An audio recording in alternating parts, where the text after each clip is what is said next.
Hai guys, welcome back to my channel. Oke, hari ini mumpung aku lagi ada waktu, aku mau jawab pertanyaan dari teman-teman ya, yaitu pertanyaan masalah data yang beda dari paspor dan di Indo. Jadi datanya itu dengan data di Indonesia itu berbeda. Tapi kalian pengen nikah di Hong Kong, oke? Yuk simak video ini, kita bahas bareng-bareng ya.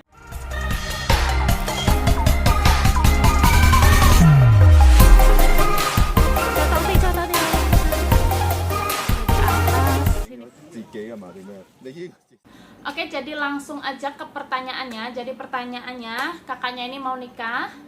Terus yang jadi masalah itu adalah data di Indo dan data di Hong Kong berbeda. Dan kakaknya itu kayaknya takut-takut kayak gimana, takut bisa atau enggak kayak gitu ya. Oke, sebelumnya aku mau jelaskan dulu. Jadi nikah di Hong Kong itu tidak memerlukan data dari Indonesia. Salah Samuna. Tidak memerlukan data dari Indonesia pas nikah di Hong Kong ya. Jadi walaupun data kalian itu beda dengan di Indonesia, kalian pengen nikah di Hong Kong itu tetap bisa nikah ya. Nah, nanti soal akte ataupun kartu keluarga di Indonesia itu bisa nanti diurus kayak gitu. Jadi kalau kalian pengen nikah, udah nemukan tanggal yang bagus, kalian nikah aja dulu. Nanti kalian baru mulai proses penggantian data di Indonesia kayak gitu. Oke, jadi jelas ya, nikah di Hong Kong itu tidak memerlukan data di Indonesia. Oke, tapi kenapa di video aku banyak banget yang nanya soal akte dan kartu keluarga itu beda dan minta solusi, minta saran kayak gitu ya. Sebenarnya kita membutuhkan data dari Indonesia itu digunakan untuk di KJRI ya, jadi bukan syarat nikah. Jadi kalau nikah ambil visa itu tidak diperlukan data dari Indonesia. Oke, jadi jelas ya, kalau nikah di Hong Kong itu tidak memerlukan data dari Indonesia. Jadi untuk kalian yang mau nikah, nikah aja, tidak ada masalah ya. Oke, yang kedua, gunanya akte sama kartu keluarga itu buat apa? Jadi data kita dari Indonesia yaitu akte atau kartu keluarga itu gunanya untuk bikin kutipan nikah di KJRI ya. Jadi ada salah satu persyaratan bikin kutipan nikah itu menggunakan akte ataupun kartu keluarga dari Indonesia. Oke, jadi gunanya akte itu untuk apa? Jadi gunanya akte itu untuk persyaratan kita bikin paspor nanti atau perpanjang paspor gitu. Jadi kalau kita perpanjang paspor, itu kita membutuhkan kutipan nikah yang dari KJRI ya. Jadi pertama kalian nikah dulu, kalian dapat sertifikat. Nanti sertifikat nikah kita yang dari Hong Kong itu kita buat apply kutipan nikah yang di KJRI. Oke, jadi pertama nikah di Hong Kong dulu, dapat suratnya. Kedua terus bikin kutipan di KJRI. Nah, jadi kutipan ini sama buku nikah ini nanti gunanya itu buat bikin paspor. Oke, jelas ya. Kapan sih bisa bikin kutipan nikah? Apakah setelah nikah langsung bikin kutipan nikah? Enggak. Jadi kalau misalnya paspor kalian masih panjang, intinya masih 3 atau 4 tahun kayak gitu ya, jadi masih lama, kalian boleh sebelum bikin paspor baru bikin kutipan nikah, itu tidak masalah. Jadi nggak harus setelah nikah langsung bikin kutipannya kayak gitu. Makanya tadi aku bilang kalian mau nikah walaupun syaratnya beda, intinya datanya itu beda sama di kartu keluarga, nggak masalah, kalian nikah dulu. Nanti kartu keluarganya itu manlay, jadi belakangan ya. Oke, jadi kalian itu nggak harus langsung bikin kutipan nikah. Jadi sebelum kalian renew paspor atau bikin paspor, kalian baru bikin kutipan nikahnya, itu tidak masalah. Bikin kutipan nikah itu paling 4 atau 5 hari aja sih sebenarnya, cepat. Kalau yang penting datanya lengkap kayak gitu ya. Oke, terus pertanyaan kakaknya, kalau misalkan kita mau mengganti akte data kita, yaitu akte ataupun kartu keluarga kita, itu di mana? Kalau di tempat saya itu biasanya bikinnya di balai desa.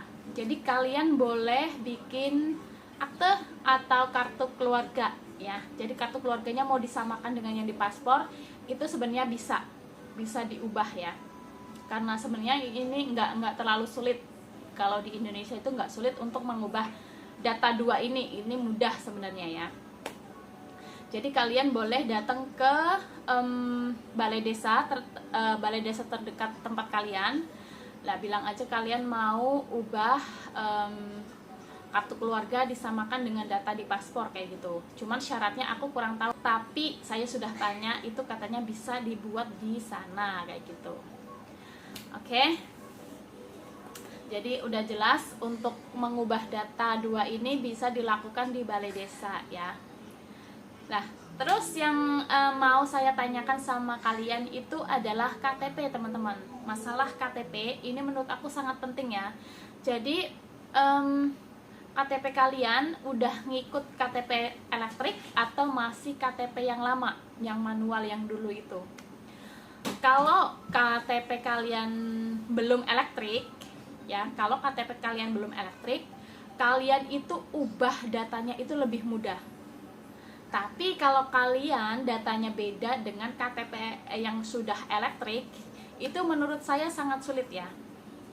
Oke, jadi kita nggak usah bahas soal KTP dulu, karena kita sebenarnya hanya butuh akte ataupun kartu keluarga untuk melengkapi persyaratan dari KJRI, kayak gitu aja teman-teman.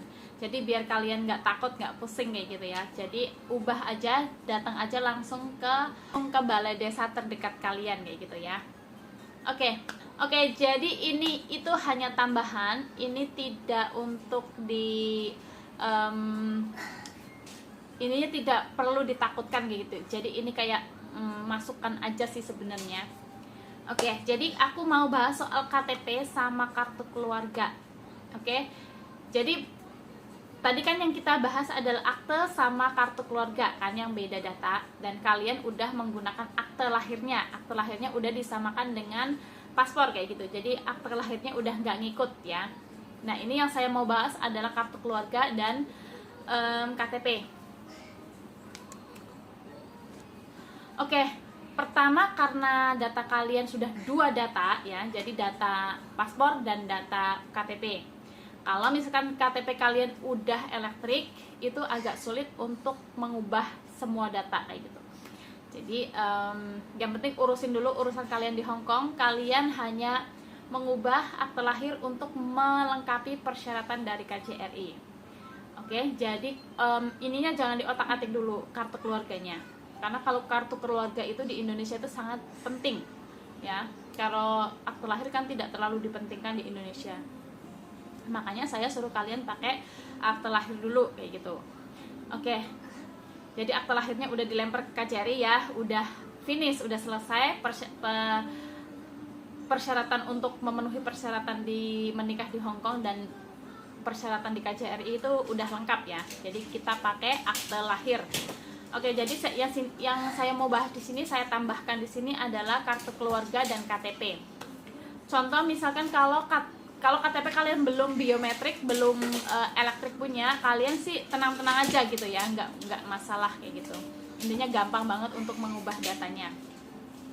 Dan yang mau saya tambahkan di sini adalah kalau KTP kalian udah elektrik ya. Jadi kalau KTP kalian udah elektrik, pertama kalian sudah susah untuk mengubah semua data, tapi setidaknya kalian sisakan 2 dokumen ini untuk di Indonesia ya. Jadi yang penting urusan di Hong Kong sudah selesai. Ini buat jaga-jaga aja di Indonesia. Kalau misalkan suatu saat kalian pulang ke Indonesia, kalian kan nggak mungkin pakai paspor kan, kalian nggak mungkin pakai Hong Kong ID kan. Jadi untuk di Indonesia kalian itu sangat membutuhkan KTP dan kartu keluarga kayak gitu ya. Maka dari itu saya sarankan kalian lemparkan aja itu akte lahirnya ke Hong Kong kayak gitu ya. Jadi di Indonesia itu sangat dibutuhkan kartu keluarga dan KTP. Makanya saya suruh kalian lemparkan aja itu akte lahir, karena akte lahir tidak terlalu penting, tapi untuk kartu keluarga itu sangat penting di Indonesia. Nah, kalau misalkan kalian sudah punya waktu banyak, punya waktu luang banyak di Indonesia, kalian mau cari info buat ngubah semua data, kalau diubah semua itu lebih bagus ya. Cuman kalau tidak, setidaknya kalian punya nyawa di Indonesia kayak gitu ibaratnya ya. kalau kalian pulang Indo, kalian punya nyawa di Indonesia kayak gitu. Oke, jadi itu aja sih tambahan dari aku. Soalnya aku nggak tahu kalau udah elektrik itu kayak, menurut saya pribadi ya, ini menurut pandangan saya pribadi itu kayaknya udah sulit ya. Karena sebenarnya saya sendiri juga datanya beda, cuman kalau saya sendiri itu sudah aman sejak awal. Jadi intinya sebelum saya masuk PT itu data semua diubah menjadi sama dengan di paspor kayak gitu. Makanya saya sudah aman sejak awal. Karena dulu kan KTP belum elektrik ya, jadi gampang untuk mengubah. Intinya untuk membuat berapa KTP pun itu tidak masalah ya. Cuman aku nggak tahu kalau sekarang kalau sudah elektrik itu kayak gimana, aku kurang paham. Oke, jadi mungkin sekian aja jawaban dari aku dan sharingan dari aku. Semoga bermanfaat. Kalau ada pertanyaan boleh komen di bawah. Terima kasih juga udah mampir di channel aku, udah komen, udah mau bertanya, dan alhamdulillah saya juga jadi dapat pengalaman ya.